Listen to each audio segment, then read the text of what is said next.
tampilkan pertanyaannya, saya akan tampilkan pertanyaannya, nanti akan kita lihat dari Mbak Erlina dari PT IP Indonesia untuk Mas Alamsyah, apakah bisa share opini terkait policy making based on data driven decision, karena terkadang too much data becoming trace rather than tracer. Terima kasih.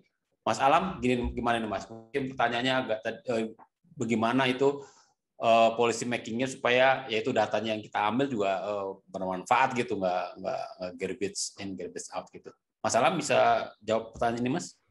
Ya, aku singkat aja. Kalau untuk ini sebenarnya mau untuk policy making atau untuk apapun gitu ya, untuk data driven, data apapun itu pasti nggak bersih. Semua data tuh pasti ada kotornya gitu ya. Siap-siap aja gitu. Untuk the real case, untuk case di dunia nyata itu nggak ada data yang bersih, itu nggak ada gitu. Even for a big company gitu ya, untuk kayak startup gitu yang sekarang ada, itu mereka pun juga masih kotor datanya gitu. Nah, kotor di sini maksudnya apa? Kadang memang tidak sesuai dengan kebutuhan, atau mungkin kelebihan, mungkin ada kebanyakan ngeklik gitu ya, nggak sengaja ngeklik, itu kan juga termasuk data kotor kan. Nah, itu harus bisa kita, ya jago-jagonya kita bisa nge-cleaning datanya gitu. Dan nge-cleaning data itu tidak ada rule of thumb yang ini ya, karena yang fix ya, karena itu tergantung juga sama case gitu, case-nya mau ngapain gitu. Jadi memang jangan, ya siap aja pasti datanya pasti kotor gitu. Ya saya pernah baca 80% itu sebenarnya kerjaan data scientist itu ngebersihin data tuh ya, 20% baru. Nggak cuma data scientist sih. Mas, nggak cuma data scientist, semua analis lah, FBI kayak mau data analis kayak data scientist sama kayak almost ya 60, 70 sampai 80% waktu tuh habis cuman buat nge-cleaning, buat nge-prepare datanya gitu. Kayak habis seminggu 2 minggu tuh cuman buat itu gitu. Padahal waktu ngobrak-ngabrik datanya, waktu interogasi datanya itu mungkin 3-4 hari selesai gitu. Tapi ngobrak-ngabrik datanya itu yang subhanallah. Oke. itu berarti emang apa ya? Emang harus proses yang harus dilalui itu ya oleh perusahaan yes. Itu harus dilewatin pasti ada. Oke. Gitu. Oke. Mbak Lina semoga menjawab pertanyaannya. Tadi mungkin Mbak Tina kan udah juga jawab soal bagaimana memilih data yang tepat tadi ya. Oke, pertanyaan kedua boleh ditampilkan panitia? Oke. Pencurian data. Oke. Mbak Tina, ini memang jadi isu nih kayaknya nih. Kan tadi datanya udah banyak, kemudian aksesnya juga kan dibuka untuk lebih banyak orang. Secara spesifik melindungi datanya gimana Mbak Telkomsel? Tadi menyebut enkripsi dan segala macam Mbak ya. Mungkin bisa diperdalam Mbak Tina terkait pertanyaan ini, data security-nya. Sebenarnya semuanya kan memang sudah terdefinisi ya, yang ada di dalam data governance itu. Gimana caranya akses itu harus bisa diberikan kepada orang yang tepat di waktu yang tepat gitu, dan oleh role yang tepat. Di sini yang paling terpenting itu sebenarnya adalah kontrol ya, Kak Wisnu, kontrol terhadap data, dan bagaimana secara sistem pun mendukung itu gitu. Konteksnya ya dalam bentuk otorisasi, autentikasi, encryption dan lain sebagainya gitu. Kayaknya memang kami pun di Telkomsel sebenarnya sudah ada berbagai audit yang sudah dilakukan ya, dan kita lolos ISO beberapa ISO standard yang konteksnya mendukung perlindungan data pelanggan. Itu sebenarnya prinsipal ya. Tapi dalam konteks big data ini memang yang jelas-jelas sudah kami implementasikan memang seperti apa yang saya sampaikan di data sebelumnya. Kita meminimasi akses data dari human gitu ya, dan plain data terutama dari human, dan kita pastikan data PII itu pasti dalam kondisi terenkripsi. Enkripsi pun ngomongnya nggak cuma ngomongin at storage-nya aja gitu ya, tapi ngomongin dalam konteks pipeline pun secure gitu. Begitupun dengan policy atau proses pun kita jaga gitu. Ada mekanisme atau user access matrix yang kita define di level korporasi. Jadi memang saya sih melihatnya sudah cukup komprehensif ya upaya yang dilakukan oleh Telkomsel sebagai organisasi, termasuk compliance terhadap beberapa standar atau ISO yang terkait dengan perlindungan data pelanggan. Ya, kurang lebih seperti itu, Pak Wisnu. Oke, terima kasih, Kak Tina. Mas Heru mungkin bisa nambahin, Mas. Ada bisa tambahkan, Mas, soal data security ini?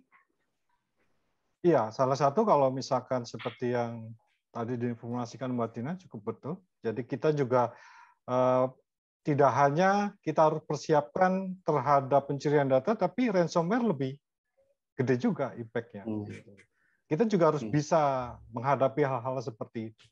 Either dari si aplikasinya sendiri mempunyai fitur itu. Sekarang zamannya sistem itu bisa ada ransomware detection.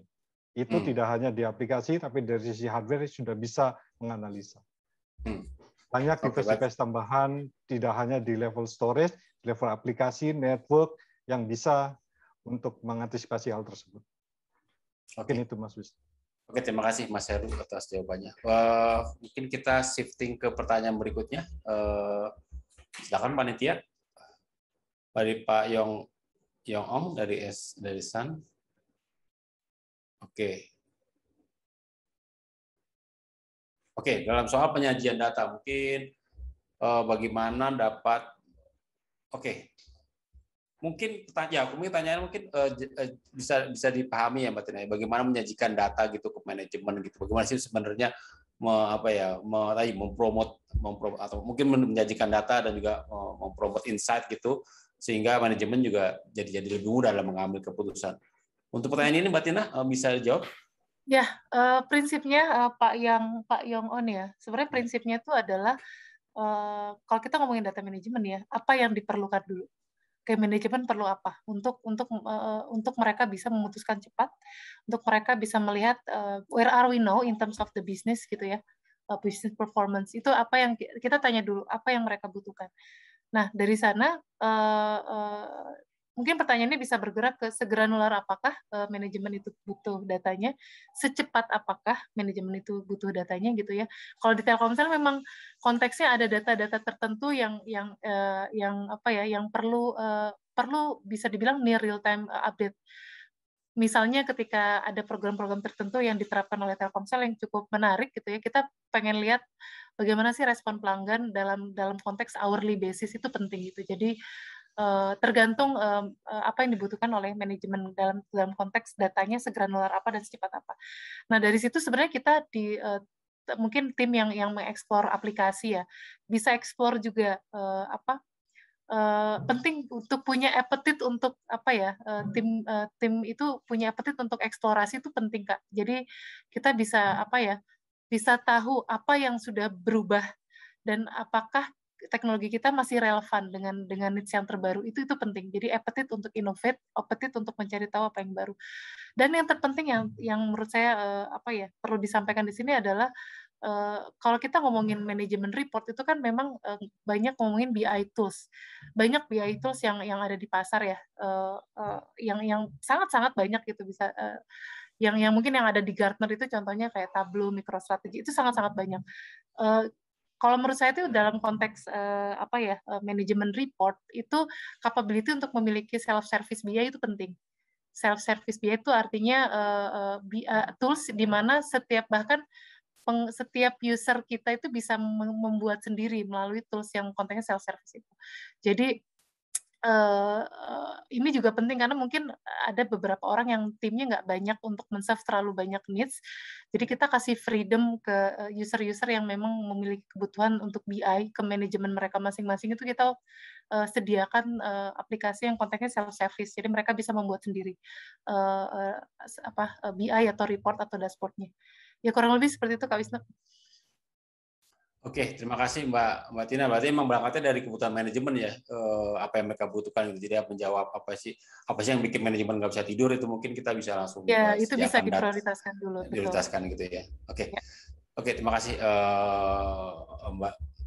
Mbak Tina atas jawabannya. Sekarang kita pertanyaan keempat nih.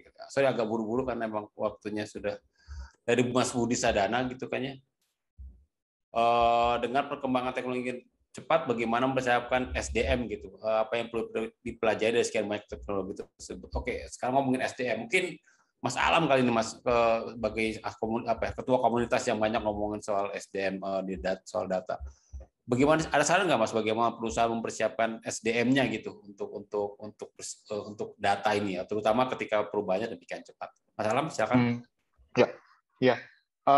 Untuk SDM sendiri sebenarnya ini aku ngomongnya data team ya. Data team itu harus ada data engineer-nya, harus ada data analisnya gitu ya.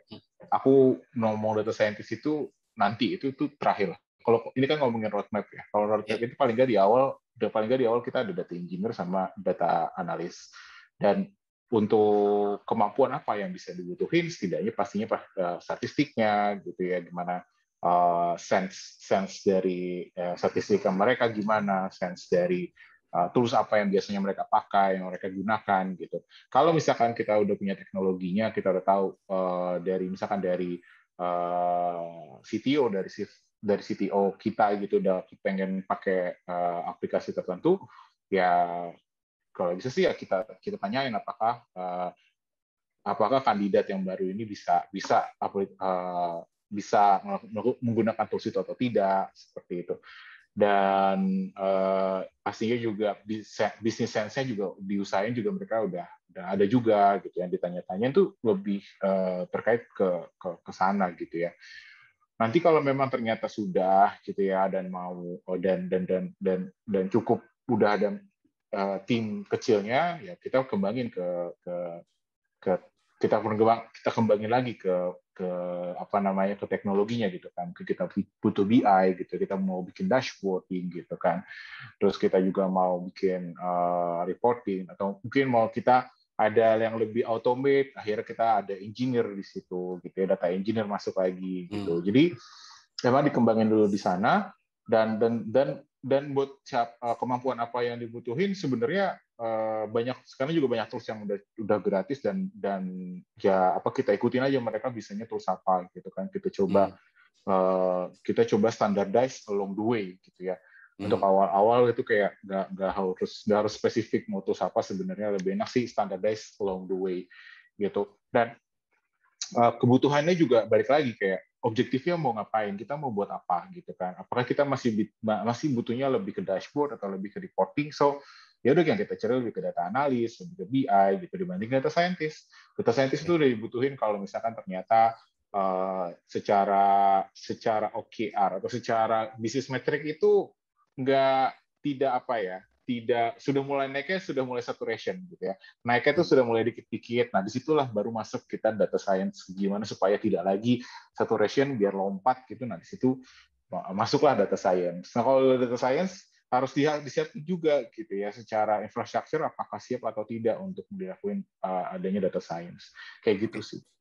Terima kasih. Berarti bisa juga tadi ngambil dari yang baru, juga grooming dari internal juga mungkin bisa ya Mas ya? Exactly. Bisa banget. Oke. Bisa. Terima kasih Mas Alam. Mungkin pertanyaan terakhir kali ini, pertanyaan kelima. Mas Rudiasa dari PT PGW untuk data resilience, apakah dulu yang ketika apakah hardware infrastruktur, keamanan data, atau sistemnya? Berarti pertanyaan buat Mas Heru kali ini tadi yang ngomongin data resilience. Mas Heru, untuk pertanyaan ini Mas, apa yang perlu diprioritaskan atau bareng nih semua keamanan data maupun sistemnya? Silakan Mas Heru. Ya, terima kasih Mas Wisnu. Jadi sebenarnya tergantung dari biasanya ini lebih ke arah ke investment, kemana dulu. Biasanya kita bikin priority, starting. Sebentar. Sudah kedengeran, Mas Wisnu?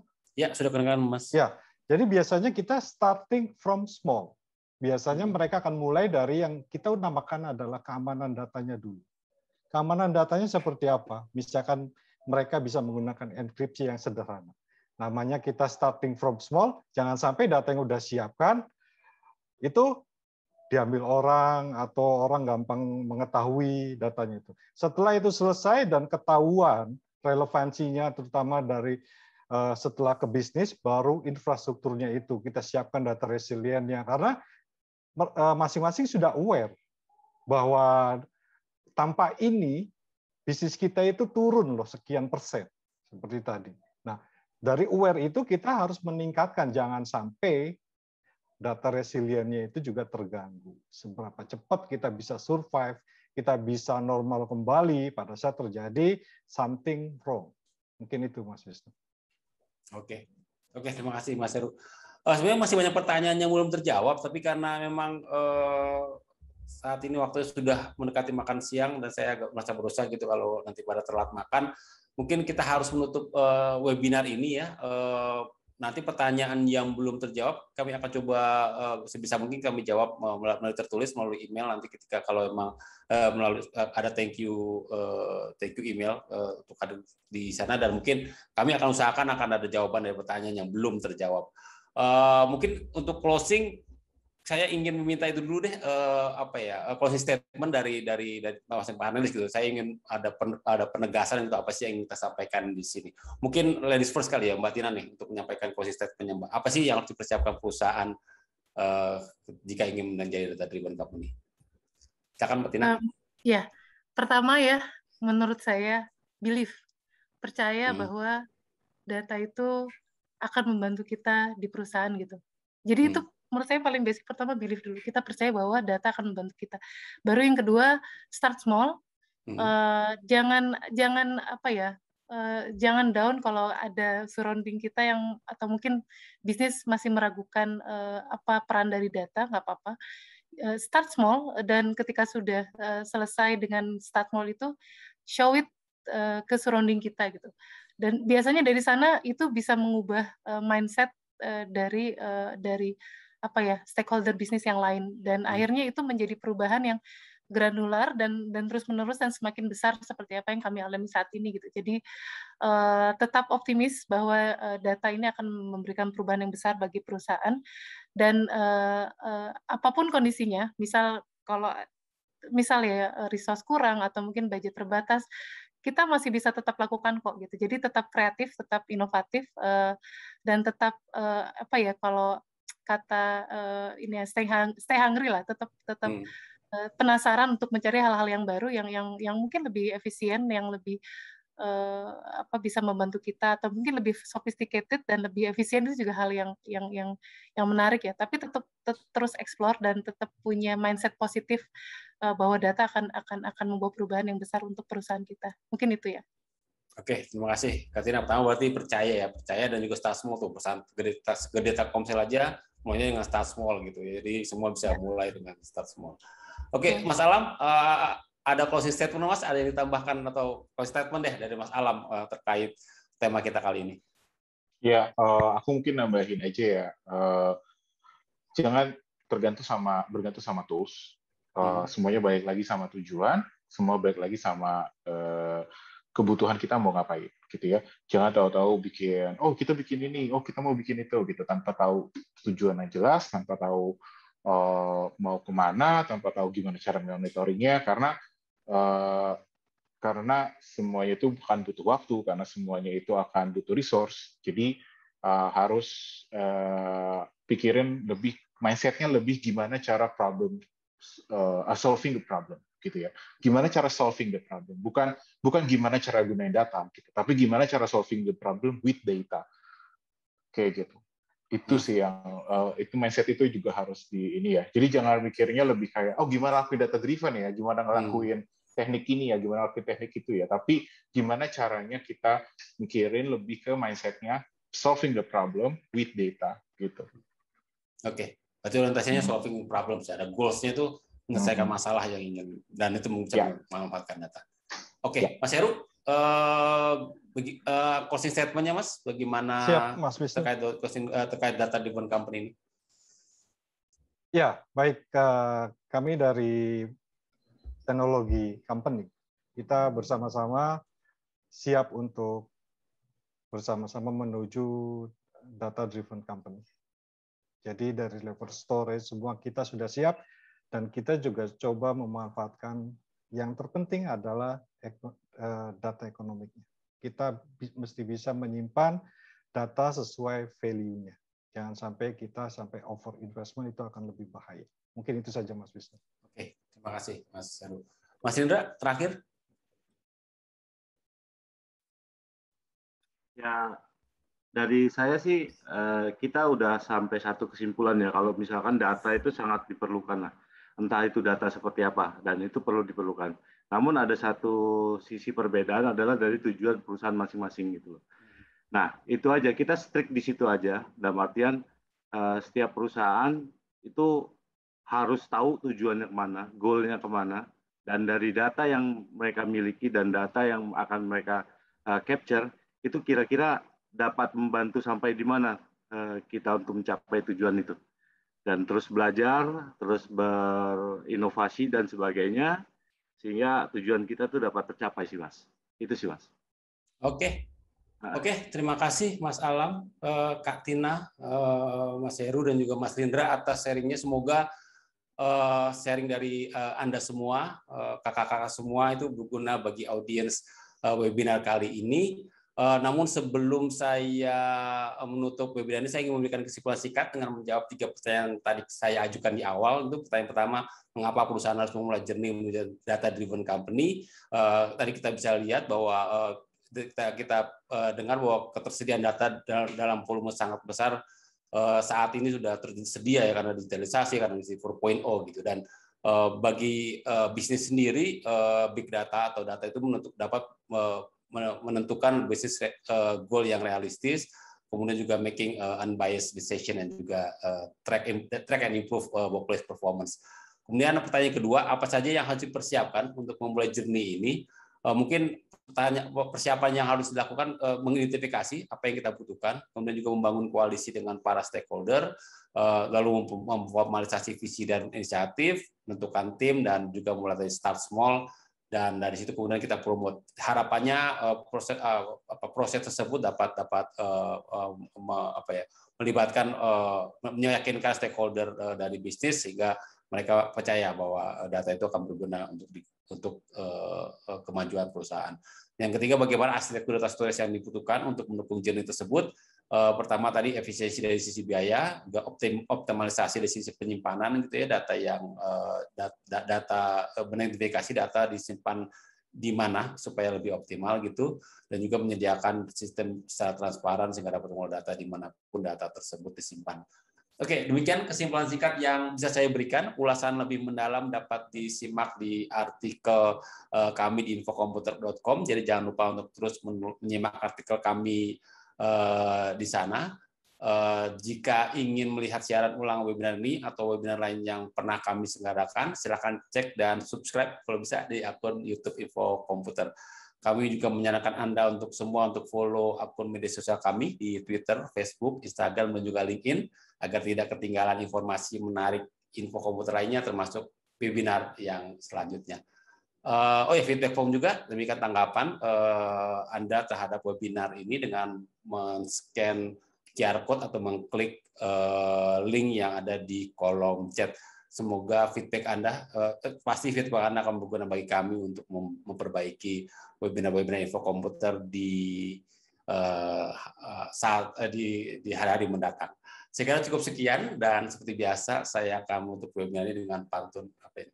Oke, cinta abang ke Dinda cuma kenal pengalih karena selalu berlipat ganda setiap hari. Meski kehidupan berlahan normal kembali, tetap jaga kesehatan untuk hari ini dan nanti. Terima kasih dan sampai jumpa di webinar Info Komputer berikutnya. Assalamualaikum warahmatullahi wabarakatuh.